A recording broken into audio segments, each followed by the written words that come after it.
సత్యారా? Sir Sai sir. Hello, Bittiri సత్యారా అండి మాట్లాడేది? రవి ముద్రాజ్. Hello Mudraj sir.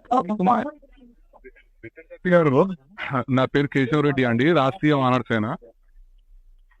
చెప్పండి. ఏం లేదండి, మీరు ఒక వీడియో పెట్టారు కదా భగవద్గీతను కించపరుస్తూ. హలో హలో పెట్టాను. హలో బిత్తిరి సత్య గారు. హలో బిత్తిరి సత్య గారా మాట్లాడేది? అవునండి, నేనేం బిత్తిరి సార్ రెడ్డి గారు, చెప్పండి. అదే ఇప్పుడు మీరు ఒకటి వీడియో తీసి పెట్టారు కదా భగవద్గీత వీడియో భగవద్గీత మీద ఎందుకు అవుతుంది? బిల్లు గీత అని పెట్టారు కాండి మీరు. హలో, ఉన్నప్పటి నుంచి మీరు చాలా చేసి ఉంటారండి. మీరు అంటే హిందువులని కించపరచనీకని ఇవన్నీ చేస్తారా మీరు? భగవద్గీత మీరు వేరే ప్లాన్ లో చేసుకోండి. ఎప్పుడన్నా ఫోన్ చేస్తాం మేము, ఇన్ని చేసారు మీరు. ఎన్నో ఇష్యూలు అంటే మీరు రెగ్యులర్ ఏదో చేస్తుంటారు కదా, ఎప్పుడన్నా కాల్ చేస్తామా మీకు మేము? మీరు ఎందుకు భగవద్గీతను కించపరుస్తూ చేస్తారు మీరు? హలో, పార్టీ పరంగా మాట్లాడదు తినండి. నేను పార్టీ కాదు. హలో బాబు, ఇది ఒక హిందూ ఆర్గనైజేషన్. నువ్వు పార్టీ అనకి, ఇది ఏ పార్టీ సంబంధం లేదు బాబు, అర్థమైందా? కంప్లైంట్ ఇచ్చుకోపని మీద అయినే కంప్లైంట్ ఇచ్చినాం, మేమిన్నే కంప్లైంట్ ఇస్తున్నాం.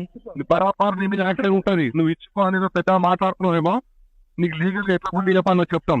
నువ్వు అనుకుంటున్నావు, అర్థమైనా? హిందూ అంటే నీకు పార్టీ పరంగా నువ్వు పార్టీకి సమాన దూరం అని చెప్పిన హిందూ ఆర్గనైజేషన్. నువ్వు హిందువులను కించపరుస్తున్నావు, భగవద్గీతను కించపరుస్తున్నావు. నువ్వు అర్థమైందా? ఎవరిని మరి నువ్వు అయితే నేనే నువ్వు హిందూ నీకు కలవాలి. నువ్వు ఎట్లా కించపరిచినావు? నువ్వు నన్ను అడుగుతున్నావు. నువ్వెందుకు అట్లా చేస్తావు? ఏమంటే నీకు చెప్పించేయాలి అంటున్నా. నాకు చెప్పించేయాలి కాదు, హిందూ సమాజాన్ని కించపరిచే విధంగా నువ్వు చేయాల్సిన అవసరం లేదు. ఓటరా నీకు చెప్పించేయాలన్నా అని ఏదో నువ్వు ఎదురు మాటలు మాట్లాడేది ఏమన్నారే? ఏంటి కించపరిచింది ఎవరిని? పెళ్లి గీత అంటే నువ్వు భగవద్గీతను కించపరుస్తావా? నువ్వు భగవద్గీతను పెళ్లి గీత అని ఎట్లా పెట్టావు? నువ్వు నాకు చెప్పు. నువ్వు హిందూ అని నువ్వు మాట్లాడుతున్నావు కదా, నేను హిందూ దారా అని నువ్వు అంటున్నావు కదా. పది నువ్వు ఎట్లా పెట్టావు చెప్పు. నీ పేరేంది? నా పేరు కేశవరెడ్డి. ఎంతో కదా వేసింది? నాదా 45 ఏళ్ళు. 46. 46 నాకు సంవత్సరం. నువ్వు పెద్దనే అంతే.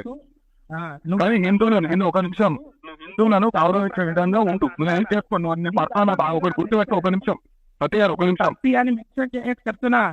మరి నా పేరు అదే కదా. ఏంటి నీకు నచ్చలేదుగా? ఏదైతేనేదిగా. ఏది?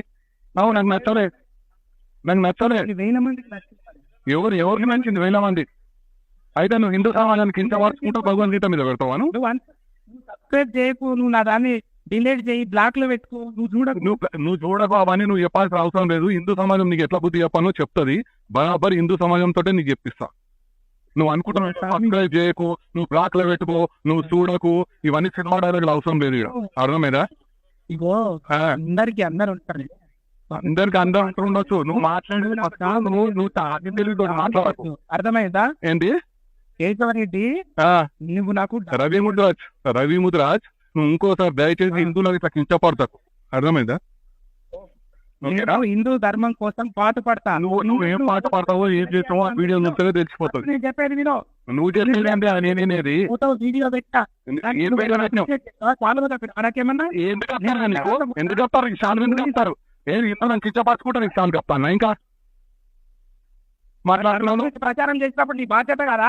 నేను ప్రచారం చేస్తాను, నేను ప్రచారం చేస్తాను. నీకెందుకు ఎందుకు కించపరచుకుంటావు? నీకు చెప్తారు ఏంటి? నీకు ఎందుకు కించపరచుకుంటే ఇక నీకు సాను తప్పాలా? నువ్వు చేసేది ఇంకా నేను సుఖమైన పని అని చెప్పి నీకు సాను తప్పాలి. చెప్పినట్టు ఏ శాస్త్రంలో రాస్తున్నది? ఏంటి నువ్వు? నేను శ్లోకాలు పాడతా, నువ్వు ధర్మం హిందువులు ఉన్నావు కదా, నువ్వు ఒక శ్లోకం పాడతా. నీకు చదవాల్సిన అవసరం నాకు లేదు. ఏదో కించపరచుకుంటా, నువ్వు మాట్లాడి ఏదో ధర్మం అని ఏదో డైలాగులు అవసరం లేదు. అర్థమైందా? నువ్వు హిందూ సమాజాన్ని క్షమాపణ చెప్పు. నువ్వు అర్థమైందా? నేను హిందువును, నేను శ్లోకాలు వాడతా, నువ్వు అదే శ్లోకాలు తిరిగి పాడున్నా ముందలా. నువ్వు కించపరచ పాడాల్సిన అవసరం లేదు మాకు. అర్థమైందా? నీకు ఇష్టం వచ్చినట్టు పాడాల్సిన అవసరం నాకు లేదు.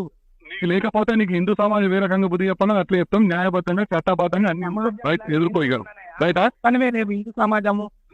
నువ్వు కూడా ఒక్కనివే లేవు. నువ్వు పెద్ద హిందూ అని నువ్వు ఫీల్ అవుతున్నట్టు నువ్వు కూడా ఏం ఫీల్ కాకట్లా. అర్థమైందా? ఇప్పుడు బరాబర్ ఇస్తాం. సరే బరాబర్ పరిస్థితిస్తాం. అర్థమైందా? బరాబరి ఎదుర్కొంటా. ఎదుర్కోమన్నా, ఎదుర్కో, ఎదుర్కో, ఎదుర్కో, రైట్, ఎదుర్కో.